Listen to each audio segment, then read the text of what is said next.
Hello, everyone. Welcome. Welcome this afternoon. Good afternoon if it's afternoon in your neck of the woods. We're glad you're here joining us for this NSSE Career and Workforce Preparation Workshop, billed as a workshop, not just a webinar, but actually a workshop, because we hope to stimulate a little work on the Career and Workforce Preparation module results with you and to support your efforts in this regard. I'm Jillian Kinsey, and I'm joined by colleagues here today, Kristen Pretty and Allison Birchker-Lorenz and Jayla Langford, who are all here to support us in this work.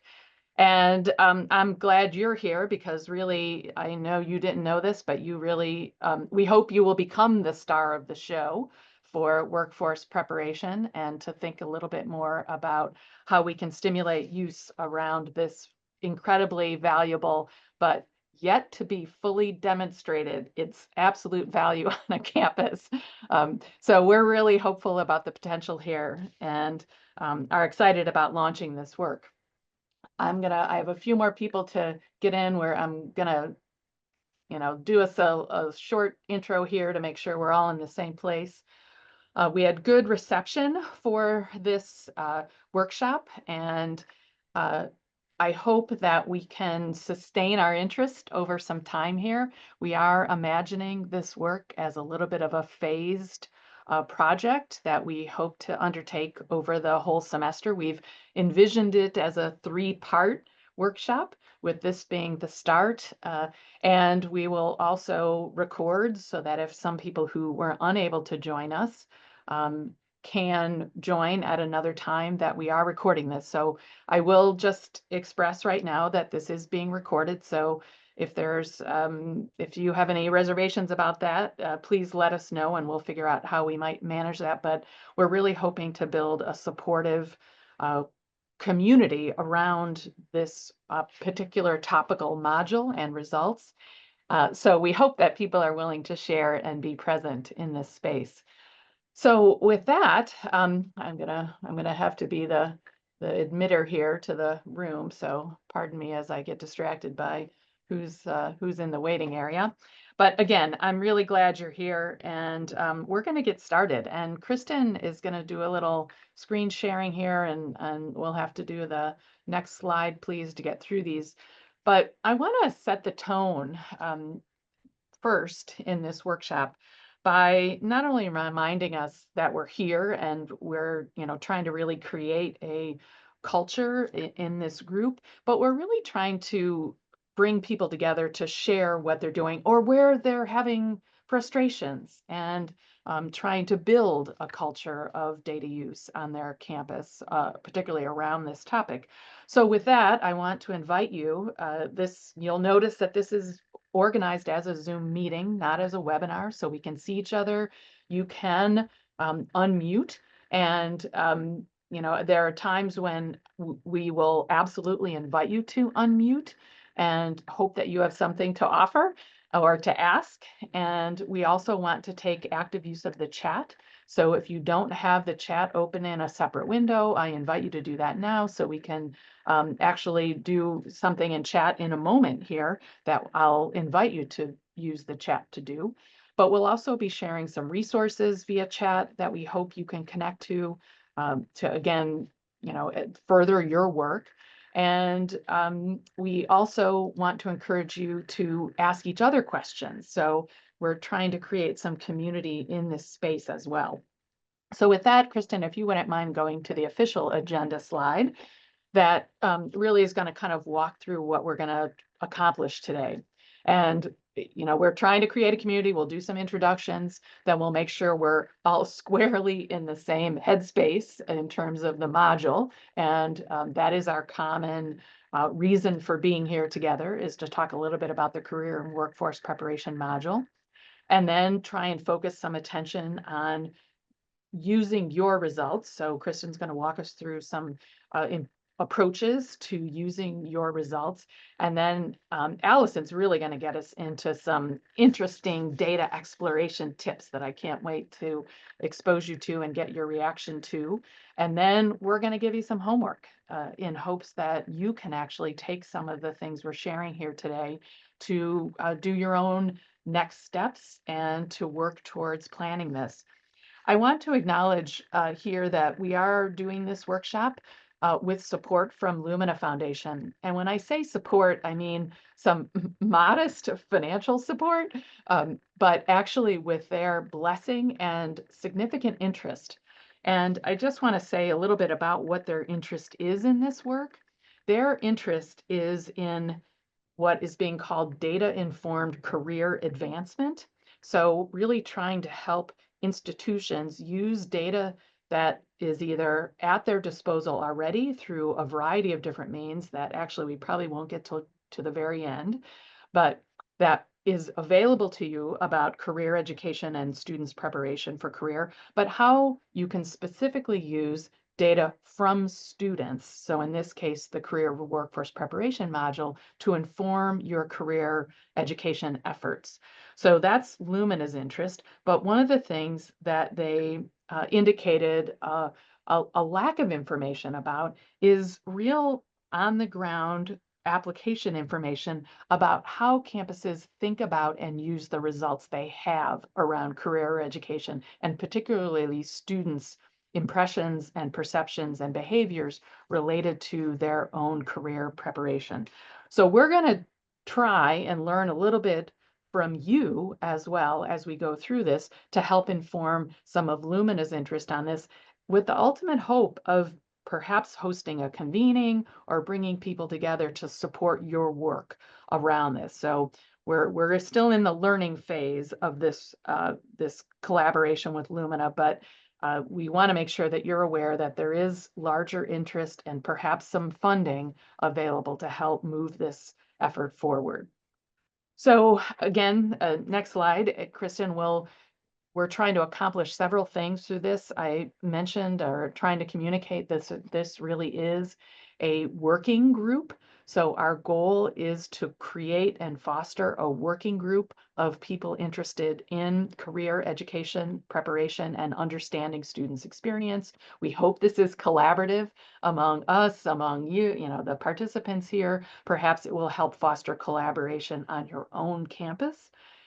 We also want this to be supportive. So as you have questions, you feel like you can reach out to us or suggest something different that we might do with reporting or with some data tools that we could develop. And then we hope to use this also as an accountability mechanism. So if you need some goals for your own efforts, that maybe you could think about what could you reasonably accomplish in this next, in this spring term, if that's your winter or spring term on your campus, that you might be able to use this workshop to hold yourselves accountable or to help you support your efforts in this work moving forward. So that's our goals for this workshop. And, I'll invite you, if there are other things you want to accomplish or that we could help you do, please express those. If you're really just trying to understand your reports, or you just want to figure out why a particular statistic is calculated as it is, then we can answer those questions.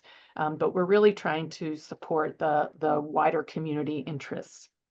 In the next slide, I do want you to start thinking about what this group is and who's in the group. So we would love if everybody could do a quick introduction in the chat. So if you wouldn't mind giving your name, your role at your institution, let's just roll this right out in chat.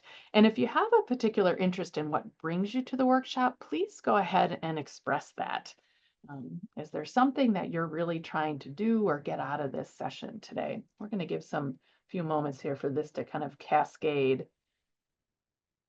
I see Lillian, thank you for at least doing something here. So, and I'm waiting for the cascade. Excellent. There we go. Thank you. Thank you. Yep, understanding data and reports. I'll do a little audio in case somebody's not in a place to always look at the chat. I know multiple windows open, not always easy. Yeah, so Doris, some interest in tips, how to use results. Great. Excellent. Okay, there we've got some chat flow. And I'd really invite you to take notice of people who might have a similar interest as yours.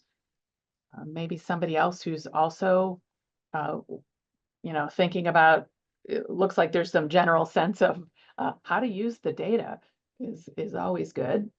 We like that answer. Yes, I'm getting a little bit more practical with our results.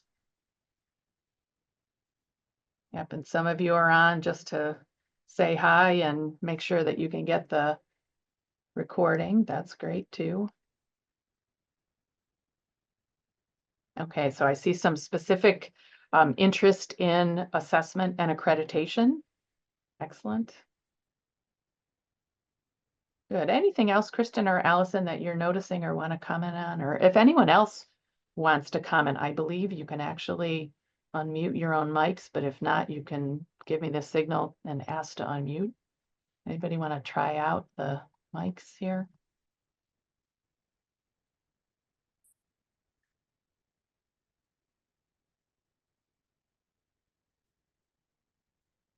Okay, so find somebody who has the same interest as yours and maybe make friends with them. Yeah, do a little direct messaging or in here. Yes. Okay. So thank you, Caitlin, for reminding us or raising or upvoting the accreditation. Yeah, getting ready for a self-study and thinking about how this could be a good use. Excellent. So the other kind of thought bubble I just put up here is you might have some very particular interests related to if you're the NSSE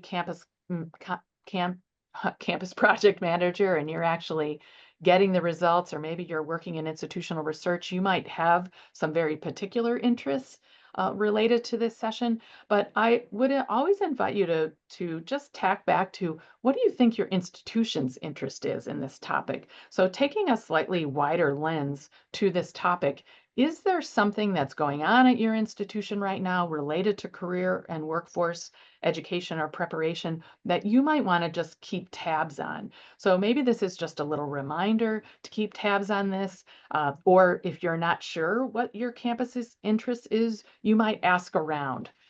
Because one of the things that we've certainly found is that when the interest of a particular module, in this case, gets attached to a larger campus interest, it's more likely to stick and see some action.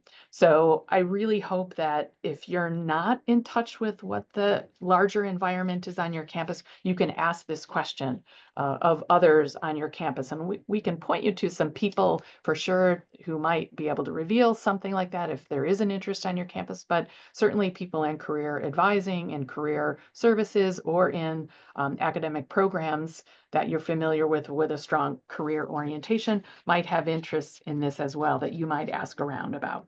So with that, I'm glad there's at least some communicating going on via chat. So I'm going to move to the next slide just to kind of quickly go through a couple of things that I just want to point out to you regarding the higher ed context in this and the inspiration for this module itself. One, I'm sure you're noticing this much greater emphasis in higher education to strengthen the connection between learning and career.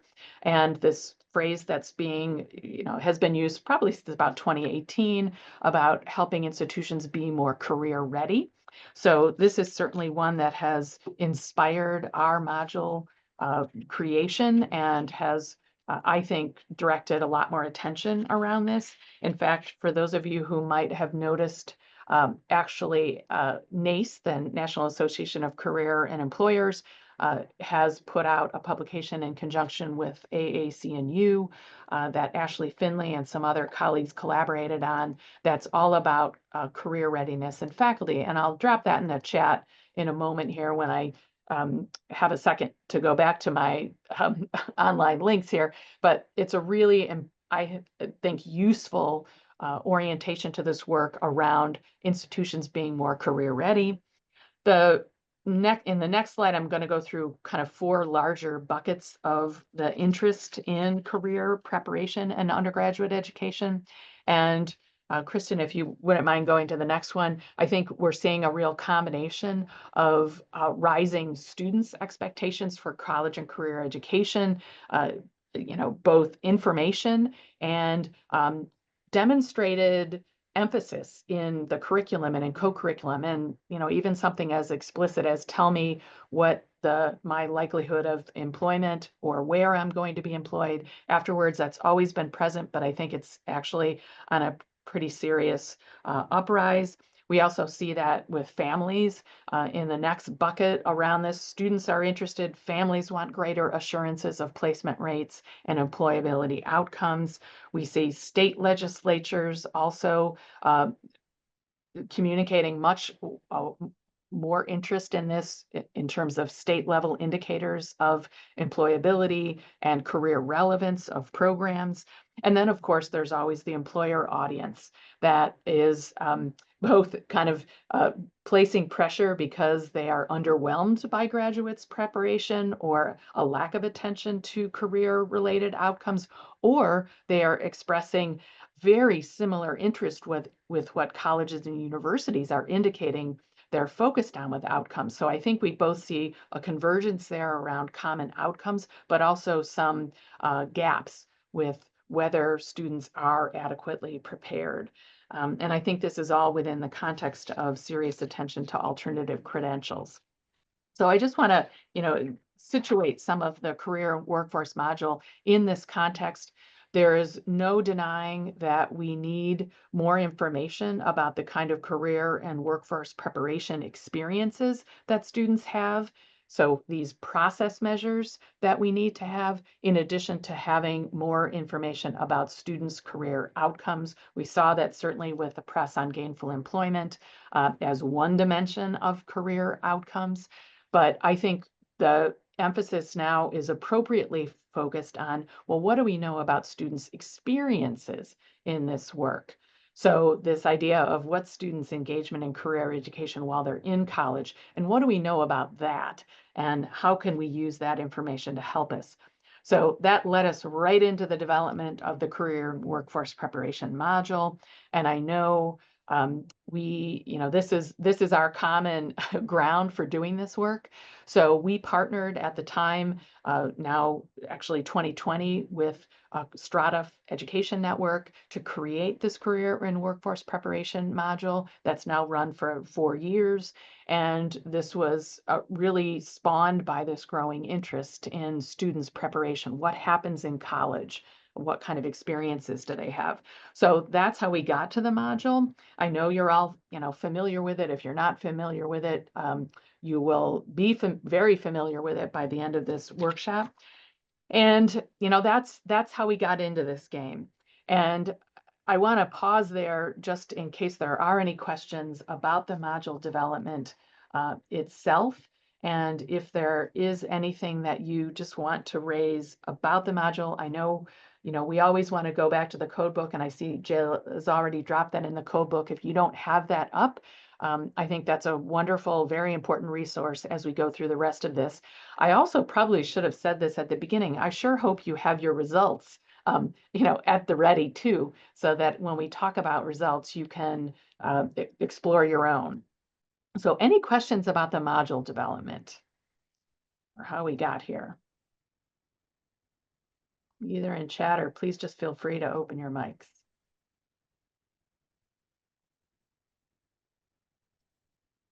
All right, so it seems pretty straightforward. I have a comment. Yes, please. Hi, my name is Kevin from Lawrence University. I'm the Dean for the Career Center. I saw earlier in a slide that you talked about placement rates, And I just feel obligated to say that most, if not all, career centers at four-year institutions do not place students. Oh, excellent. And what we do is we help generate opportunities. And we're not a staffing service. So this is an ongoing kind of, I don't know, observation. We need to somehow shift the language because there's an expectation that comes with the phrase placement Yeah. rate. Yep, Kevin, I suspect many of us are on your side. And the idea that somehow that we are this little machine that generates people for the students, graduates for the workforce is really an unfortunate misperception. And I really like your framing of that as opportunity. And I certainly would invite all institutions to think about how do we assure that students are prepared for that opportunity. And that's what we're trying to focus attention on now, is to what extent can we demonstrate in our career education and preparation work that shows that students are getting the best preparation they can have for that opportunity. So thank you for reminding us about that. Yeah, but I'm afraid we're never going to get away from those numbers. I'm just, I know it, but I certainly don't want to contribute to perpetuating them. The numbers are fine. The numbers are fine. It's just the phrasing. Yeah, yep. All right, well, let me move to the next slide because I want to focus, I want to get our attention right on really where we want people to be, which is moving from results and data that you have to action. So some evidence-based action. I'm going to start with just a really quick little example from our friends at Winthrop University. And I want to start with this example because I think it's a really compact one and represents a nice full use of data. Winthrop has indicated to us that they are using their CWP results as part of their baseline data for the development of a quality enhancement plan that they are doing for the Southern Association. This is a required accreditation element as part of the Southern region.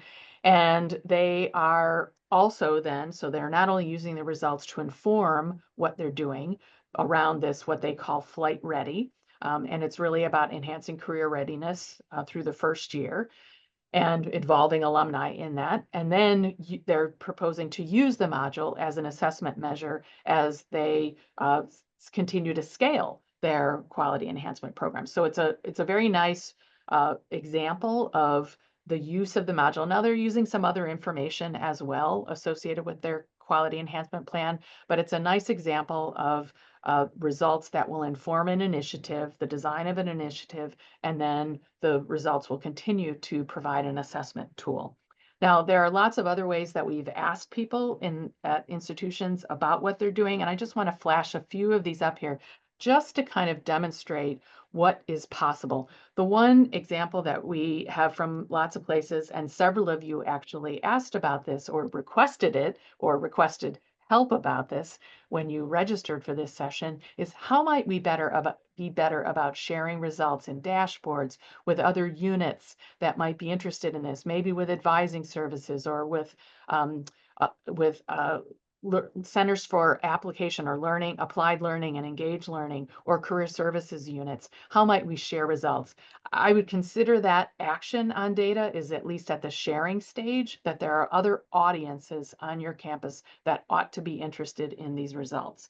The next topic, or the next kind of way to put data into action, is to actually use the results as some form of either summative or formative assessment for career advising and services. There are items in there that might help if they are aligned with the services that your career unit is expecting to deliver, that might help them assess and demonstrate the value that they bring around important career preparation and education programs and services. And then finally, that there might be some ways to use results in grant writing or in demonstrating state level interests in workforce. So we heard from some institutions that they were using it at a state level to make the case for state level investments in workforce. So there are some very specific ways here that you can use your results. And then I want to show one more that actually is a way to kind of get in a little deeper that one institution talked with me about and that we actually have some support for in an article that we prepared. And in this case, there's an interest in attracting faculty and perhaps program level interest in results. And the very focused way just to generate some of that faculty and program level interest that we've seen is by focusing on just 3 items that are on the module itself that ask students about their exposure to career-related experiences in courses. So those are the 3 items about analyzing a case, researching a career interest, and learning about career or an industry from practicing professionals. And overall, in our results, we see that thankfully, very few seniors only experience these things never. But we had one institution that was interested in saying, all right, can we see some program level differences? And the program level differences might show some variation in those senior level results. I think that's a really interesting inquiry project, and I could see sharing that with relevant programs or as part of a faculty development series. And we had some conversation about that with one institution. Correspondingly, in this little example that I'm going to show you is focusing on the variation. We found variation in our aggregate data by majors and programs. And I'm just going to quickly flash one table up there that comes from an article that we prepared for NACE. And again, I'll put this in the chat if Jayla doesn't beat me to the punch.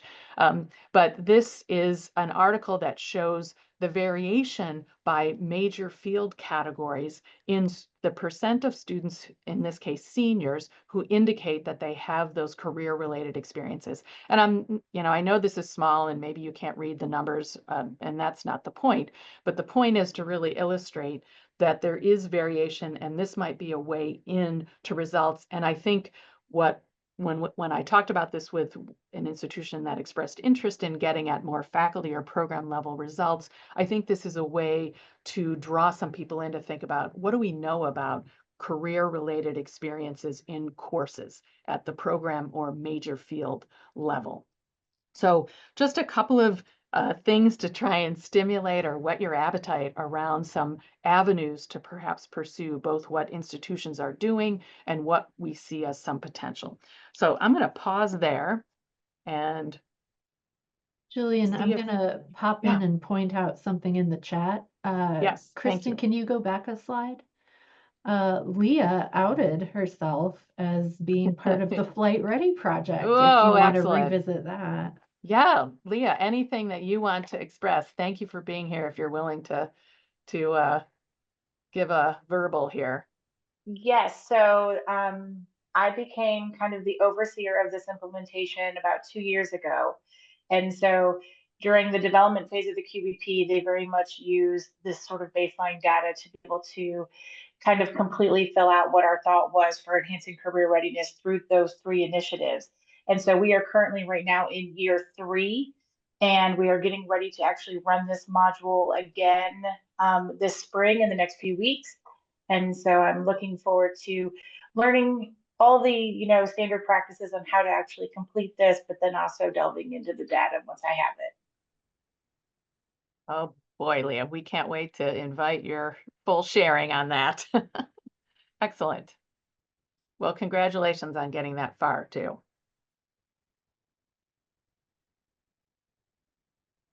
Anybody else? Hey, take it away. I'll try and be better about monitoring chat now. Thank you. Yeah. So hi everyone. Again, my name is Kristen Pretty. I'm a research scientist here with NSSE, working with Jillian, Allison, Jayla, and a couple of other students, thinking about how institutions utilize their data and results for transformation change, any sort of change on their campus. And so I'll be talking a little bit, which is really on par with what you all were putting in the chat, about how do we use our results. So once we get the PDF, Excel document, Allison will touch a little bit more on the data files, but once we get those documents, how can we break them down? How can we utilize them, share them, et cetera? So I'll give a little bit of examples about how we can think about ways to make it a bit more manageable in terms of sharing and understanding and looking at our results. But also thinking about, again, how, our results help advance goals, right? We don't want to just receive those results and then let them sit and fester for months on end. We want to, take some action. So how can we prepare for that on the interim? And like Lee was saying, kind of how do we are proactive in the sense that we know we're going to get data and reports in the future. So how do we kind of prepare for that as well? And so feel free to also put any questions about anything I'm talking about in the chat. And I'm happy to answer any questions, or any of the group can answer questions. But I wanted to go over just some high level data that we have in terms of aggregate data for the 3 years that we've administered the career and workforce preparation module. And so this is just a kind of a high level overview, and your obviously respondents may look a bit different, but just to show the variation that we have from year to year. And based off of the year you thought about, you may consider, a lot of people are talking about like benchmarking and thinking about what other institutions are doing. And so you may see that, in 2022, we had a bit more STEM majors, or we had a bit more first generation students, or a bit more seniors. And so kind of comparing that, but also I'm thinking about how NSSE tends to run on a 3-year cycle. And so if you're thinking about any sort of benchmarking or looking at, like, I wonder what other institutions are also participating in NSSE. This just gives, or in the CWP module, this just gives like a high level view of like, well, in 2025, right, we may potentially see the profile look similar to 2022 in terms of institutions that are participating in the module. And so that may be helpful as, again, as you're thinking about benchmarking and what other institutions might be doing, and looking at their profile to see whether or not there may be some interest or similarities there. So with that, I think a lot of the question is, where do we begin, right? We have our reports, regardless of the year you got them. So where do we start? And so what we propose is thinking about 3 key areas where you can start to ask questions to dive in and put yourself in a position where you can kind of start off, and then it may trail off into a bunch of little different directions, but these are some places where we think are good places to start, just to have some substantive base. So the first thing is audience. And so oftentimes we think about, who would you share your results with? Who has a vested interest, which should be mostly everyone on your campus at administering NSSE. But who are the players that were the ones who bought in and helped you all decide to pick the career and workforce prep module? Who are the folks who you want to share the information with? So thinking about that. Another place you may start is campus concerns. So I think globally, nationally, there's a lot of conversations happening right now. But on your specific campus, are there pressing issues that are being prioritized? And so a lot of folks in kind of the interest forum talked about how mapping this module onto their strategic planning or accreditation or QEPs are really essential to making sure everything connects, right? So there might be some issues that you're wanting to prioritize as a way to begin. But another place people may start is initiatives and programs. And so are there initiatives that you have in place that should be uplifted or highlighted? Should they be changed to fit kind of the current structure, landscape conversations that are happening based off some of the other 2 comments? Or should they be sunsetted? And so are there programs that we should kind of close down to kind of refresh and make a new based off the information we're receiving from our results? So again, just want to point you to some resources to get started. And I know people are putting some links in the chat. And so we have 2 resources that may help you, that should help you kind of look at your results and get you started. So the first one is the NSSE item-wide campus mapping. And so this is a tool where we have, this is a screenshot of the PDF, but we also have an interactive dashboard on the website where you can look at all of the items on the core survey, meaning the survey that everyone receives, all the students receive, as well as the topical modules. And so you can see based off the items or based off the module, what departments, offices, units on your campus may be interested in looking at your results or sharing your results. So we'll talk a little bit about that as well, but there, for each item, at least on the main survey, go see a place where career services may be helpful, or academic advising may be helpful, or the finance office may be helpful, right? So there's lots of different ways a lot of this data can be shared and get out to different people without having to send the entire report to everybody.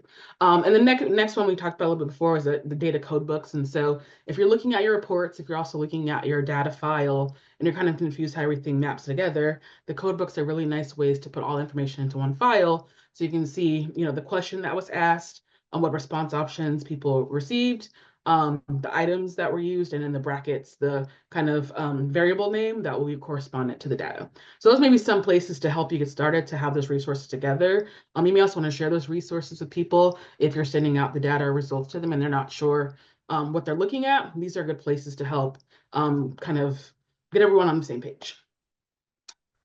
So then let's say we're thinking about audience, right? So kind of our first example of like, who would I want to share these results with? And one example, which a lot of you all probably have this example, is career services and advising.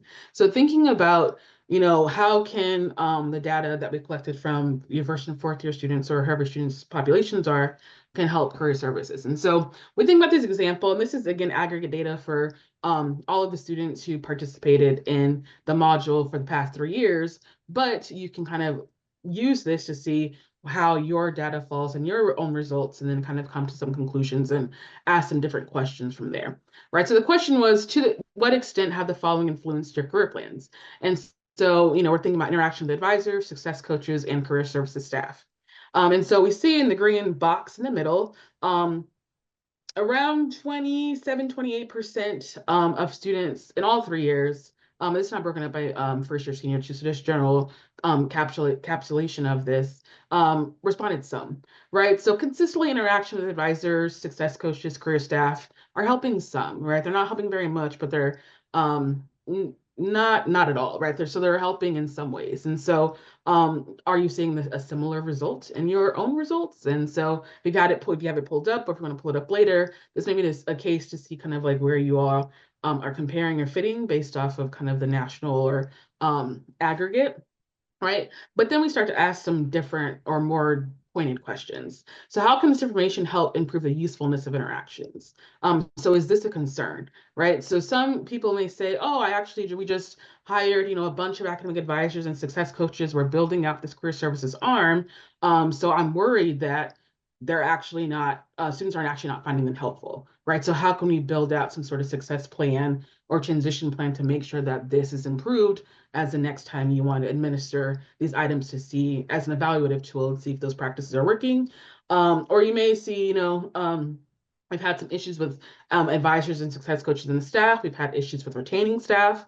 And so this kind of is really on par with what we're hearing narratively about what's going on with career services and advising, right? So, it may be useful, it may not be a concern, it may be both, but this can give you some more information, right? And this is just one item. And we have tons of ways that we can branch off to ask a lot of different information, a lot of different people, right? And so then we think about what other internal data can provide this context. So again, we just have this one item. So we think of these reports as a snapshot to help you explore other areas.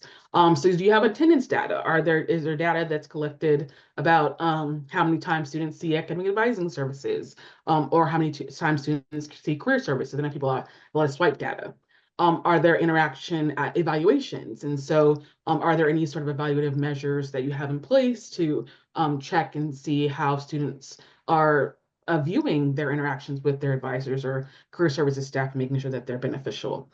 And again, our training sessions, maybe you all just invested a bunch of time and resources in some new system and a training session, and this can be a kind of sign of like, we're doing okay, but we may need to up this or increase this or tweak it a little bit so that way we can get this going, right? So this is one way where one item and one kind of subset of an item, one data point of an item can branch off into many different ways, right? So this makes the results, as you're sharing the results with people who are not, super statistical heavy, who want just very clear information, ways that we can branch on different ways of things, but also the ways that you can share this specific item with career services, with advising, to start to kind of tailor the conversation for how we can make some targeted change.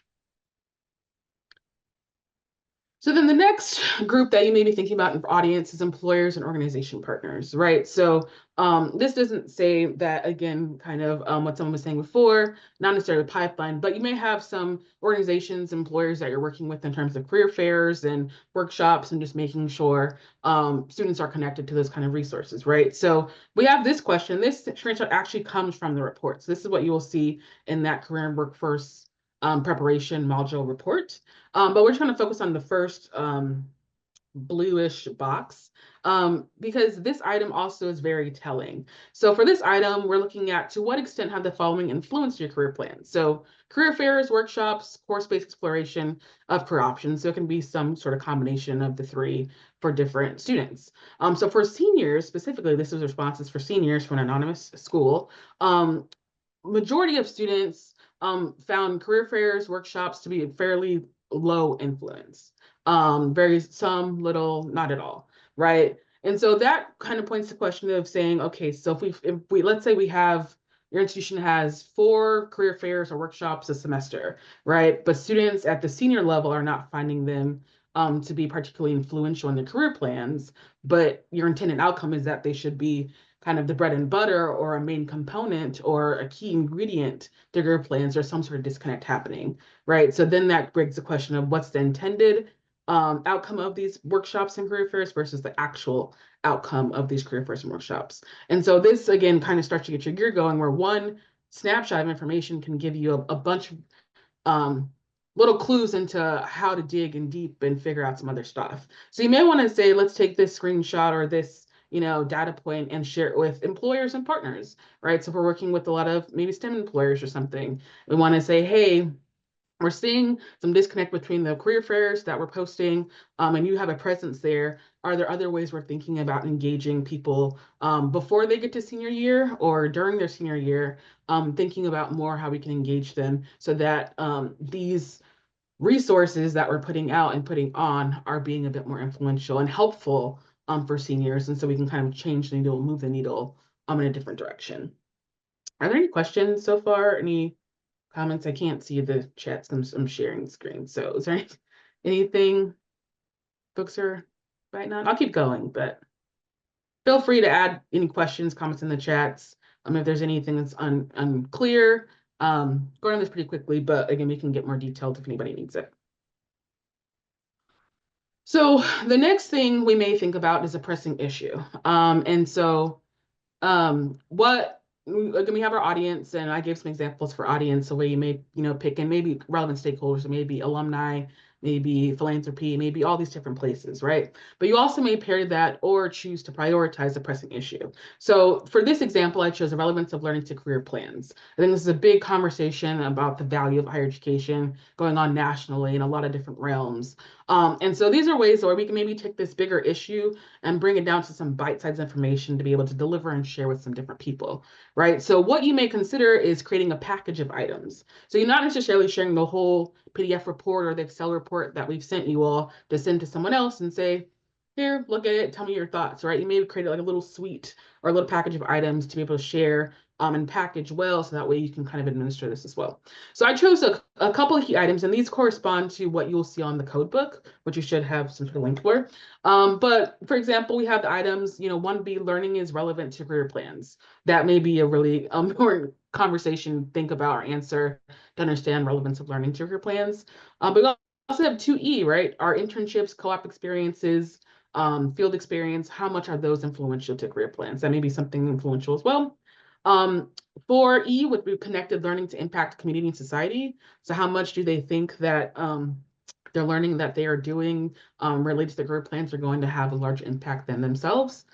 Taking a career exploration planning or development course, this may be only pertinent for those who actually offer this course or offer some sort of developmental opportunities in a course format to kind of assess where that's at, but also discuss career interests with faculty, right? So again, kind of, bridging that gap between what's learning in the classroom to and making sure faculty are being resourceful in that area and making sure it ties into helping them relay the value of college in the ways that make sense for them, right? So you may just take these 5 items or these 4 items, depending on the purposes and plans you have in your pressing issue, and then you may just kind of take these items to explore, right? So I just pull like a quick little screen grab, but you may decide to say, hey, let's just kind of use these as a tool to be able to share out in some really cool graphic, right? So you may build a team around this to, utilizing communication and marketing teams to create some bite-sized data graphics, right? And they can be infographic, they can be a cute little bar chart, or, however you want to share it.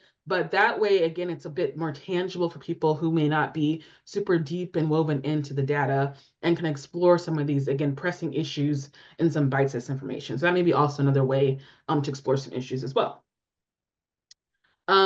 And then lastly, thinking about programmatic efforts or effectiveness, really. So oftentimes people have certain programs or initiatives that they're placing. A lot of these times, these correspond to strategic planning, which again, a lot of folks have talked about.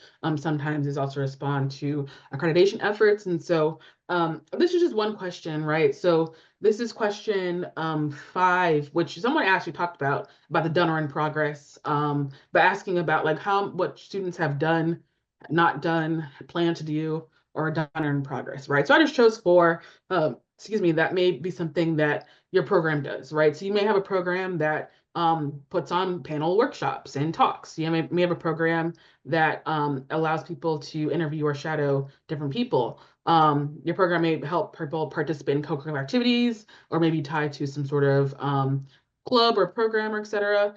And you may also have people networking with alumni, right? So how can we correspond the data collection efforts of the Career and Workforce Prep module to exploring the program effectiveness based off of when you implemented it, right? So you may consider some of these elements.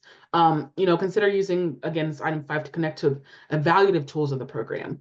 And so can this be some sort of measure of evaluation of the program, or can you create some supplements information saying, this is what students are getting. We want to explore whether or not each of these elements were effective in helping them advance their mission and their career goals, right? Also thinking about connecting student IDs of student participants with caution. Of course, if the program is small and becomes identifiable, and then you want to run into some issues. So if it's big enough, right, how can you connect IDs of student participants to the data to see what activities they should have engaged in, right? So let's say a program of 500, like, I know I delivered these 5 things in this program, yet nobody's saying that they did anything or planned to do anything. There may be some disconnect there between what's being, again, enacted and what's actually happening, right? So with caution, of course, thinking about how we connect to these data points that you already have.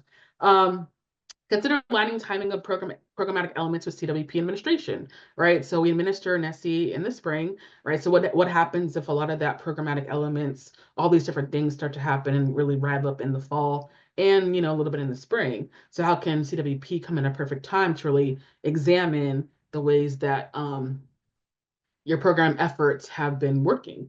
And then open-ended responses, which we'll talk about a little bit later, but has anyone mentioned the program with open-ended responses, right? So if you have this, wonderful program you've been putting on or something new, right? Are any students talking about it as something that is influential in both positive and negative ways, right? What feedback can you get based off that, right? So you may think about, like, are these direct activities that would coincide with these responses, and how that may connect or may not connect, but that may be another way too to really examine what you all have thought through in terms of programs and initiatives and where you're doing that.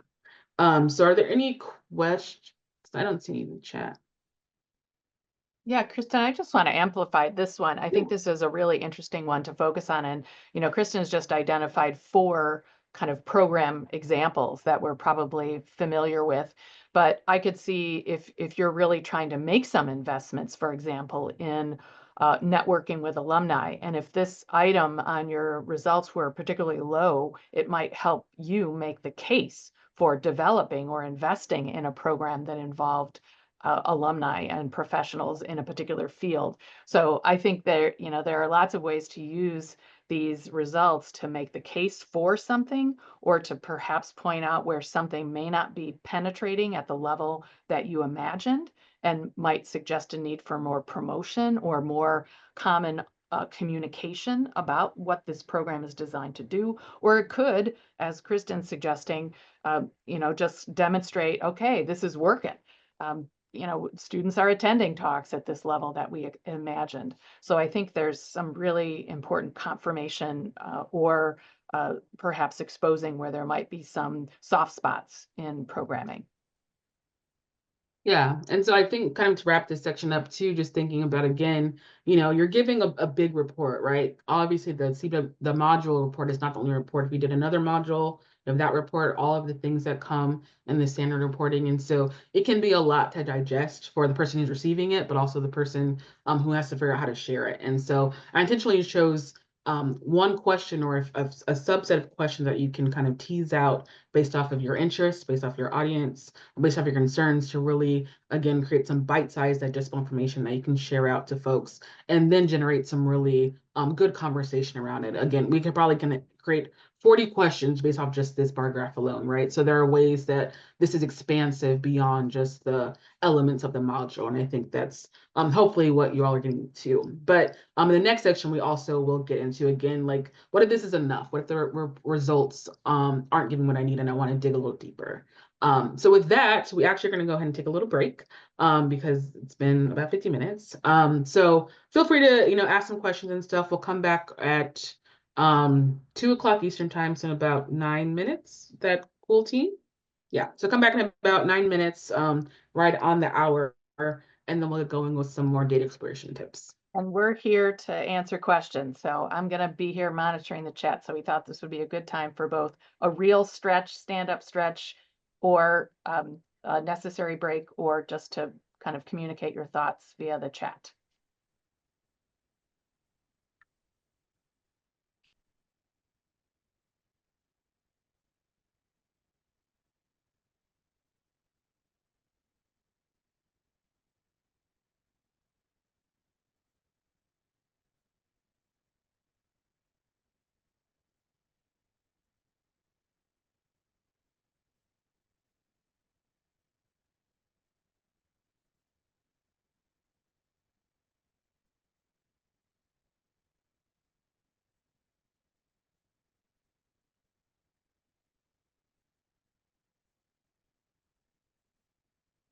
Kristen, Yes. thank you for those PowerPoint presentations. I mean, I've been having so many aha moments, like, I got to change this. Oh no, I thought I was doing good work, but here is the data that's saying, no, Rhonda, shift. So thank you for this. Oh, you're welcome. Really, really awesome. I'm not part of the IAR team that Sathian invited me to. This is because everything that's happening on my campus. I'm the executive director for experiential learning and innovation, which is career, service learning, RO, all the things that fall under experiential. So this is so good. And I am definitely going to share this with my staff because we clearly need to do a shift. Absolutely. And a shift and a lot of convincing to the powers to be on this campus of the value of career development and the preparation. So thank you. This has been really exciting. You're welcome. And let us know if you have any other additional questions. I think this is just a snapshot of all of the ways that you can explore data. So let us know how more we can help any way possible. This is really, really great. Rhonda, Thank you. have you seen your full report? Yes, you mean, so I've got the one, the diagnostic and playbook. Oh, I do. I think, is there another report? Oh, there's lots. Yeah. So, we flashed on the screen at the very beginning, kind of what well, Kristen included a couple of little report snips in her image. But the idea that more people on campus should actually see the data and reports is part of this promotional effort. And I'm gonna try and give you an example here so you recognize it when you see it. I'm going to put something in the chat here in a second, but the Career and Workforce Preparation Report is a very specific report that goes out on NSSE. And if you haven't seen your NSSE report in its complete form, I invite you to talk with the folks at your institution about that. And I'm sure it's there, and Sathian can share that with me. And I don't think on our campus that they do not see value in it. It's a matter of funding, right? As it always is, right? But I keep on saying to my staff and the people here, but this still needs to get done. We still need to figure out how to do it. I think if we're moving in the right direction, I believe the universe gives you what you want. They'll see the value in it. So we've got to show the value before they give me what I need. So this has just been really helpful for me. This is what I already know, but it's just so wonderful and reassuring to hear experts tell me the same thing of what I've been thinking. So thank you. Excellent. Well, whatever we can do to support you. Yeah. Yeah, yeah, no, this is good stuff, really good stuff. And then she provides reports that session accessible cannot post. Okay, yeah. Yeah, good stuff. Thank you so much.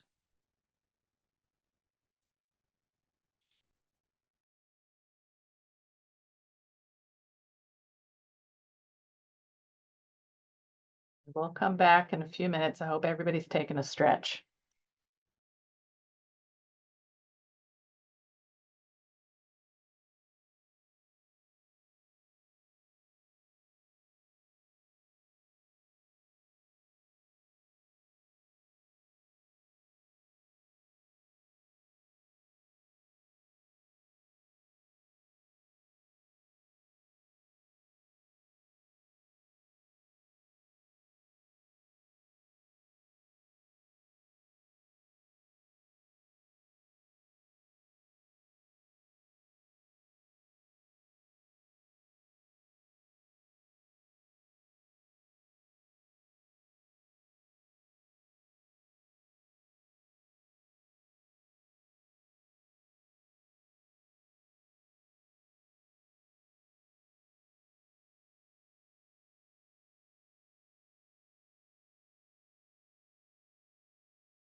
I'll give the 1 minute warning here for those of you who are paying attention.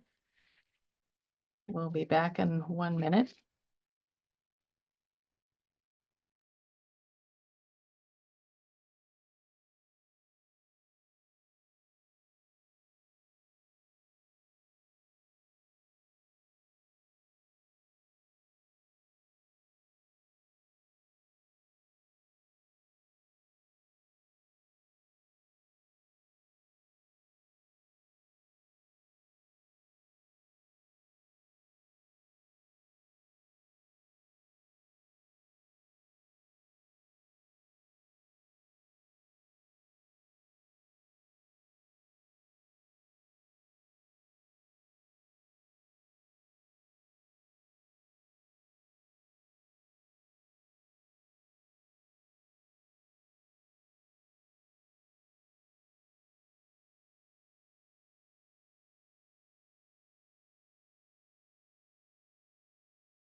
Excellent. Welcome back. Thanks everybody for continuing to be with us.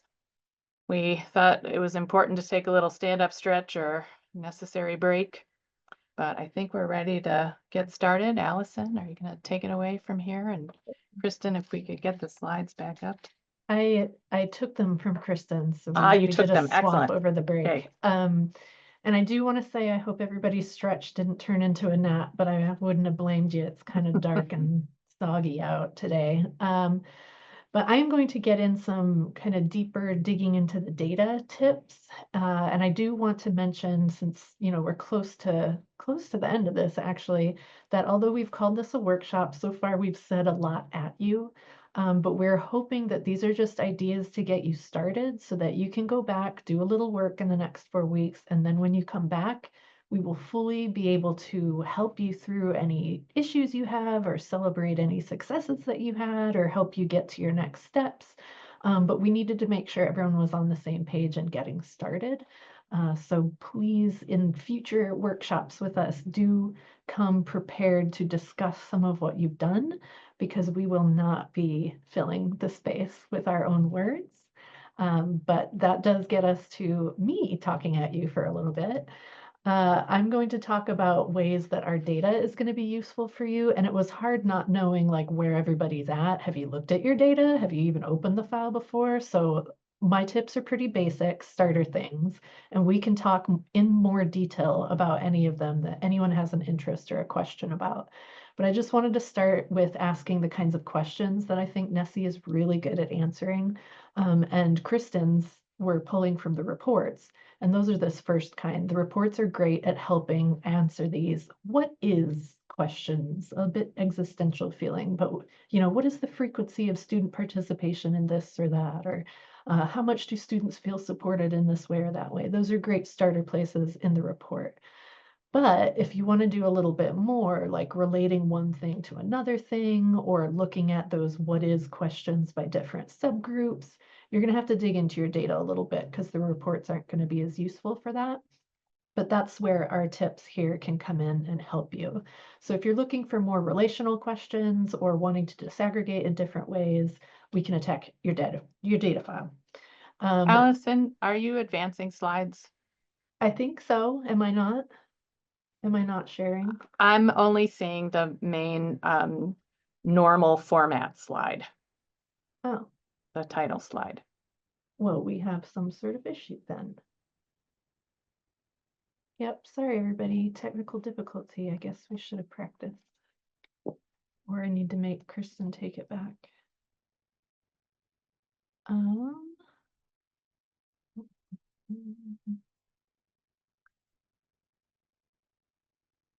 we're just going to share my screen instead of PowerPoint. Oops, not the screen I meant, guys, sorry. There we go. How's that? There you go. You got it. Better, but I'll get us out of there. Okay, good. Okay, sorry, here were the questions. First ones were good for reports. These next ones are better for your data. But moving along forward, one of the first questions people kind of run up against when they're looking at data, or sometimes after they found some results and they need to talk to people about it, is data quality. So I did just want to make a little mention of data quality. There's a really, really, I think, unfortunate trend that people are tossing out data with low response rates. They're like, oh, well, I only got X% of people to respond, so I guess that's destined for the trash. That is not the philosophy I want us to be promoting or thinking about. None of our data should go into the trash. So all we need to do instead is provide some context and some limitations to what we're saying, but everything can be used. Small groups can be used, small populations deserve to be heard. So let's not throw away any of our data. We can work in particular situations if schools have particular questions about their data quality, happy to chime in and look at that with y'all. But I really think it means thinking about how much you actually need generalizability in your results, or whether or not you can just tell the story of some subset of your students and what they told you. I think of it like office hours or a suggestion box. Those probably aren't statistically significant amounts of feedback that you're getting that people need help or have suggestions for, but we can still listen to what they have to say. So my general feedback is keep all your data, don't ever toss it. Let's just work in limitations and ways for people to help interpret it so that we can still find ways to use it. although that is very difficult for people and you will have skeptics, but that's a thing I was hoping we could talk about in the next workshop. After that, when you open up your data file, I just wanted to point out some quick variables that are sometimes problematic for people in NSSE data files. Not problematic, just things you need to know about. But often when people dig into their data, they want to be able to replicate their reports to be like, okay, I'm on the same page with NSSE, now I can dig in further. So if you're wanting to do that, replicate our reports, here's just some tips for you. There are a few variables that we use to determine who shows up in the reports that sometimes schools don't know about. So there's a sample variable to make sure we're only getting like the randomly sampled non-experimental students. There's an eligibility flag because y'all are able to, in your population files, mark students who you thought were eligible but ended up not being eligible. And so we make sure to only include eligible students. And then we use institution reported class, first years and seniors. So make sure you're using those variables when you're trying to replicate the way we do things. Also, all of our percentages and statistics are weighted by weight 1. So if you're wanting to replicate our percentages, use weight 1. But if you're going to be disaggregating, don't use weight 1 anymore. Our weights are designed for your entire institution's aggregate score, not for subpopulations. So that's just another thing to keep in mind. You might start to, match what we have in our reports, but I would not continue using weight 1. The career workforce prep module has some specific things just to be aware of. There are a few not applicable response sets. And so we have a version where not applicable is a visible item that you can see. So you can run a frequency and see how many people pick not applicable. But we have a recoded version where that not applicable is missing so that you can take an average score of the rest of the items. So just be careful of which of those two you're using. We've also included some flags for done, not done. There's a set of questions that's like done or in progress, plan to do, don't plan to do, I don't know. And we have those simplified down to did you do it versus everything else. So if that's useful to you, use that. And I did want to remind everybody to not forget, we return student ID in your data files. So it's a really good opportunity to connect to other data sources that you have. And this was something some people mentioned when they registered for the webinar.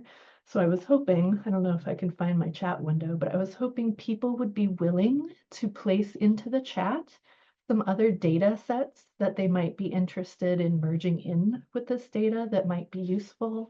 Or if you have merged in some data and found it useful, mention that. I'm hoping we can fill the chat with some ideas that people have of where to make connections to this data. All right, I did see it, Bessie. That's a good one. Expectations are always a good place to start. All right, continue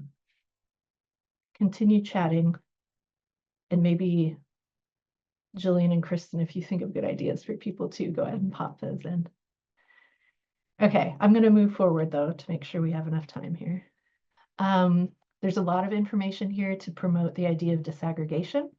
Averages can actually hide some of the issues or successes that you have with certain subpopulations or in certain situations, like Jillian talked about, different results in different major fields and disciplinary areas. So make sure you're breaking things up in ways that are kind of useful for your institution or useful to your audiences.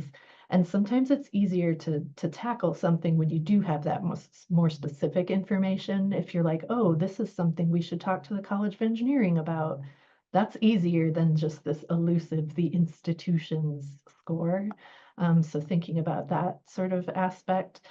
And I will say, this is a little soapboxy, but being really thoughtful about the ways that you disaggregate. This is just a quick example of how people tend to look at students of color. Our office, in particular, we can have these kind of grab bag, multiracial and other type categories. And I know that's just the thing that a lot of us will jump to, but try to think about other ways that you might disaggregate that are maybe a little bit more useful in identifying who people are. And I wanted to give a shout out to our latest engagement insights, which is like our annual results on different stories and topics, where we did a really deep dive into using identity demographics and different ways that you can disaggregate that to be more thoughtful and useful than sort of the traditional ways that we think about that data. So do disaggregate not only in the ways you're used to, but think about other ways that you might do it as well. A lot of people are interested in comparisons, whether that's comparisons within your institution, doing different kind of group comparisons, or comparing to institutions in, similar contexts, which we do have comparison group information in your reports. We do have tools on the website that will allow you to kind of create your own comparison group data and output. So use that, as useful as that is in different ways, depending on the questions you're asking. But I would have people consider actually just trying to create a normative score ahead of time to be like, this is what we want students to achieve. We want X percentage of students to very often be doing this thing. And that is your benchmark upon which to compare. It's hard when you're doing comparisons of groups either within or to other institutions, like, oh, well, we're higher, but are you still doing well? Like, I don't know, people then forget that next step. So comparisons are important, but think about what it means to make those comparisons and whether or not you're thoroughly thinking through the issue when you're making that comparison. And then I have some other things about issues with normative. What is normal is a difficult thing to talk about these days. So more on the slide if you need that. And I do want to mention again, I said don't throw away any data, but sometimes people will ask, well, I only have 2 of this type of person or something. What am I supposed to do with them? And I call this thoughtful or responsible aggregation. A lot of people will just cut those people or make some sort of other grab bag kind of group. But I would avoid doing that if you can. If your outcome is participation in some certain activity and those 2 people similarly participate in that activity as some other group, I think actually merging it in with that other group in which they perform similarly makes a lot more sense than losing their voice in the story. So those are some things that you can think about. Where does it make sense to integrate those small groups of people and not just turn them into this random extra mush pile at the end? That's not a technical term. So here was just an example where we did that. People tend to do the queer students versus the straight students. But when you look at that, there's actually so much variation within the subgroups of the LGBTQ+ community that it sometimes makes sense to group them in similar ways so that you can actually see there's variation within these subpopulations that people don't often think about. So just again, being thoughtful about how we group, how we break things apart, and how we compare different groups of people to each other. And so that is just super quick basis now. I'm hoping if people have questions, I can talk about any of that in more detail. But in our next workshop, we're hoping people come either with successes or challenges or questions they faced when looking at their data file, either in disaggregating or comparing or combining things together, and we can talk about strategies or particular solutions to all of that. I was also hoping to talk a little bit about variable-centered approaches versus person-centered approaches to data analysis, which you might not be familiar with, but variable-centered is a very traditional, people are in their categorical groups. Let's compare those categorical groups. And person-centered is a little more fluid in looking at experiences versus categories of identity. So those 2 different strategies can give you different stories to use in your data, and we can talk about that after you've gotten your first taste of what's in your data file. But then we also wanted to talk about how to prepare your audiences for what you're about to talk about. What do they need to know ahead of time? Strategies for different visualizations and presentation for NSSE data, and then what you do when you've got skeptics, because I know when I talk to faculty, they're always skeptics. And so it's good to just kind of get on the same page about strategies for talking to people who are having a hard time hearing what you have to say. So these are all things in the data exploration world that I'm hoping we can dig in a little more heavily in our next workshop. Allison, I wanted to uplift the focus that you had on student identities and just invite anyone. I posted in the chat if there are particular groups of students that you're thinking about their career and workforce preparation information. And, Allison was describing in general how we can think about complex identities, but I imagine all of you are concerned or interested or see some potential for examining very specific students' experiences, and whether those are first generation students and their career education experiences, or maybe you have a significant number of students who are working while going to college, and there might be some really interesting examination that you might do of those students who indicate, even internally on the NSSE survey, that they are working more than 20 hours a week, either on an employment off campus or on campus, to see if there's any variation or difference among those students and your career education experiences. So, if there's a particular group or audience on your campus, you might think about that for further exploration. So if anybody has any of those, we'd love to hear if there's a group that you're thinking about. One of the other things we wanted to try and stimulate is thinking about some opportunities to connect other data, and whether it's connected at a data level, so really kind of student level connection, or if you're just thinking about how do I bring a variety of information sources together around a common topic. We would really invite you to think about that, because anytime you're drawing from more than one data source, it's strengthening the case you're trying to make. So I really want to encourage that, and have at least done a quick brainstorm of some opportunities, I think, for connecting potential data sources around career and workforce and student outcomes related to career outcomes on the screen here. And I suspect all of you have others on your own minds, but certainly the NACE First Destination Survey, or if you have your own senior level survey results to see where do our students go, what do we know about what happens to them post-college, I think that would be a good thing to interpret. I made up some phrase myself some time ago, co-interpreting results. I think you could co-interpret your NSSE career and workforce with the first destination survey results you have, to see where is there a common story or where are things in conflict. Data, if you're a handshake school, you have a lot of data about how much your students are including, what they're including, who they're showing their work to, a lot about their behaviors towards employment. You also have obviously student information at your disposal. So whether that's just grades or major or other information that you might have about your students, either college experience or pre-college. You might collect information via advising appointments about students that might be relatable. Certainly any data that you have around, I just indicated zip codes on here to really get you into the major codes that you might have, and doing a little bit more intentional variation or examination by major field. Certainly the alumni office might also be a great partner in exploring some of this work.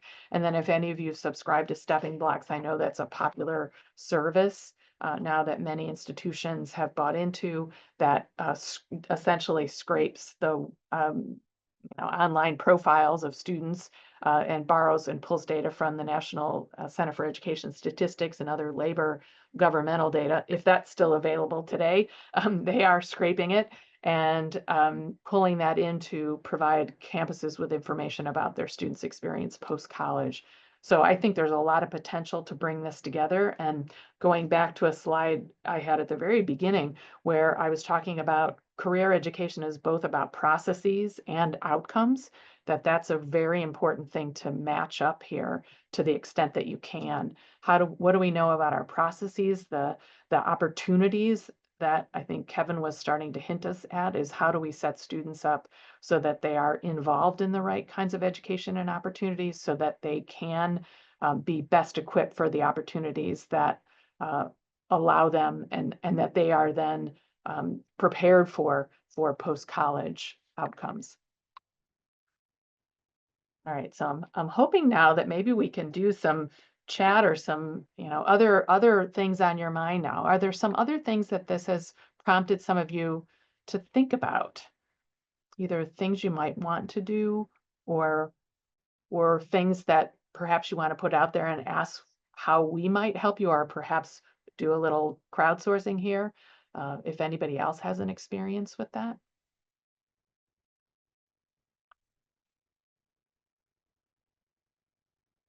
No, we would like to see each other? Would that be helpful to have some? Allison, why don't we take the slide down? This is always the dangerous part of any session like this. But we'd love to know just kind of what you're thinking. Is there something that you are really hoping or trying to do with this? Leah, thank you for being, you didn't know you'd be such an involved participant, but thank you for for volunteering yourself here. But I think that idea that you put in chat about connecting your or at least tapping the data that you have about the faculty who have completed that career readiness module as part of their ACUE, their AQ faculty development work. I think that's a great idea. Let's bring those two sources of evidence together.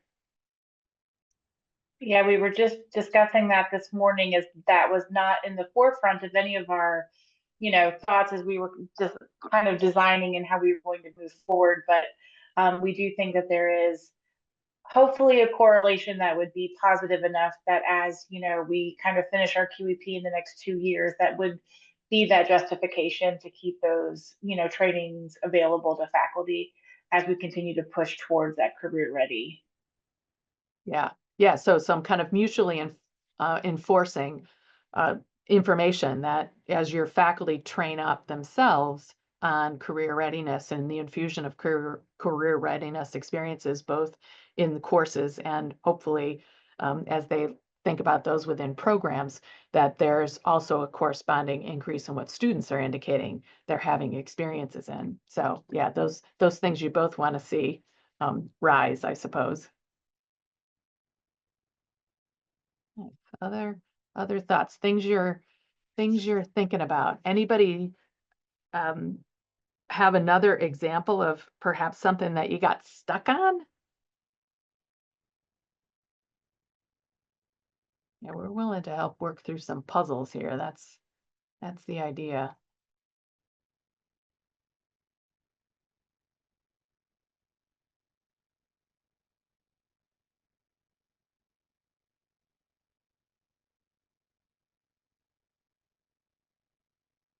Scrolling back through the chat just to make sure we haven't missed anything.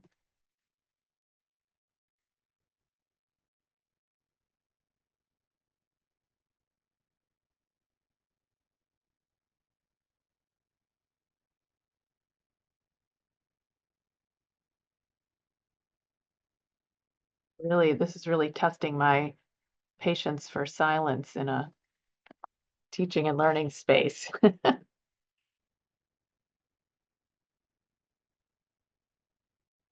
Okay.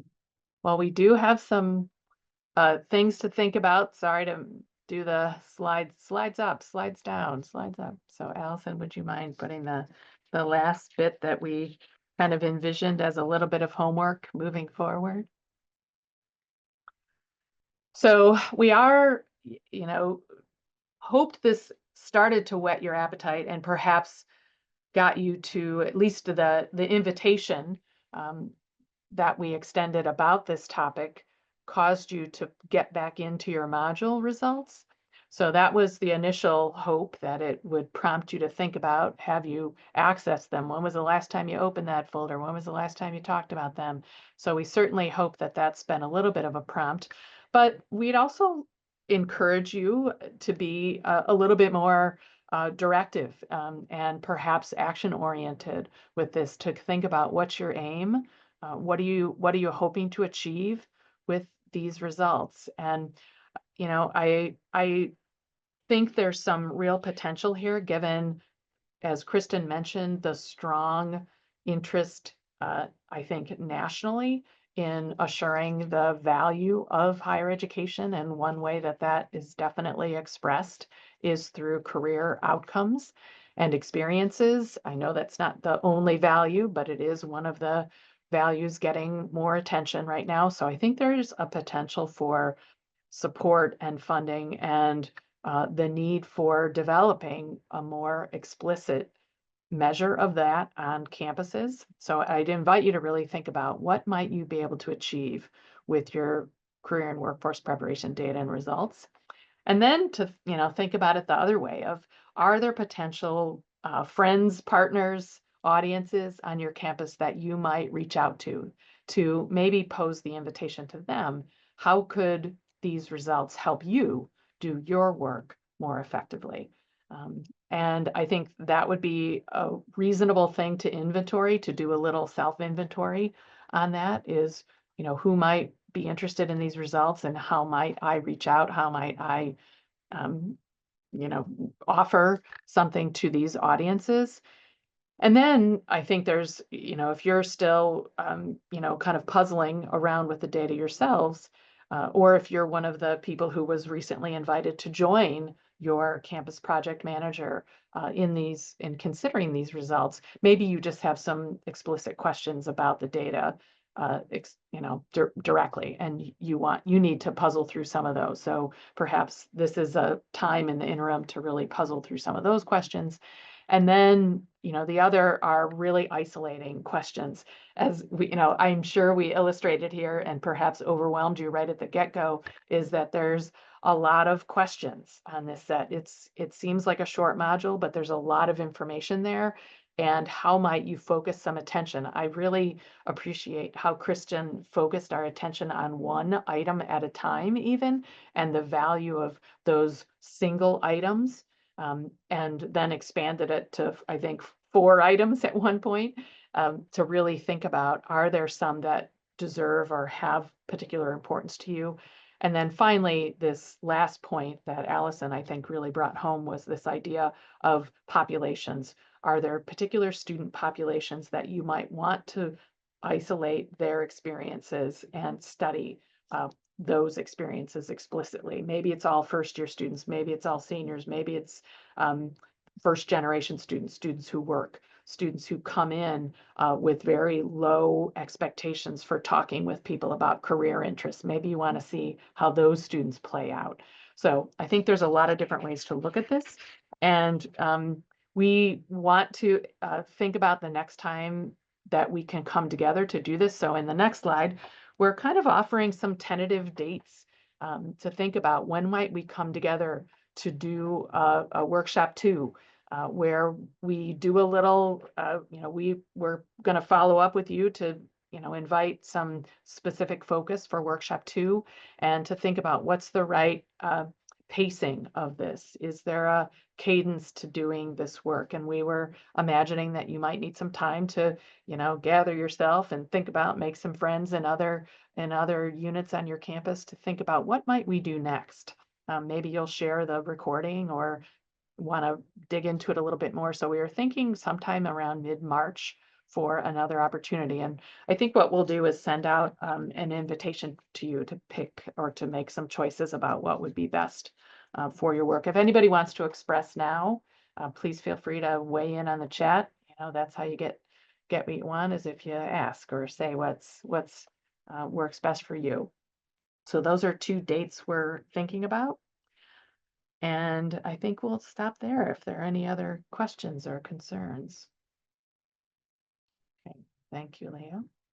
Okay. All right, any final questions, requests? I guess I do have one quick question, just because I've never done this type of module before. And as I'm working on drafting some of my email language, about how long does it take for a student to complete this? Because I look at it and think very easily it's just, kind of go through 5 minutes or so. But is that an accurate representation in the time that should be spent on it? Yes. We do provide approximate times on each of these, and they're generally like 3 to 5 minutes for all the modules, this one included. Perfect. Yeah, anybody else? Well, thank you all. I hope this was a reasonable distraction from all the things on your plate. I know that we're lots of things going on in the higher education universe these days. So thank you all for being with us and for sharing your time and for your ideas here. Thank you. Thanks, everybody. We'll be in touch.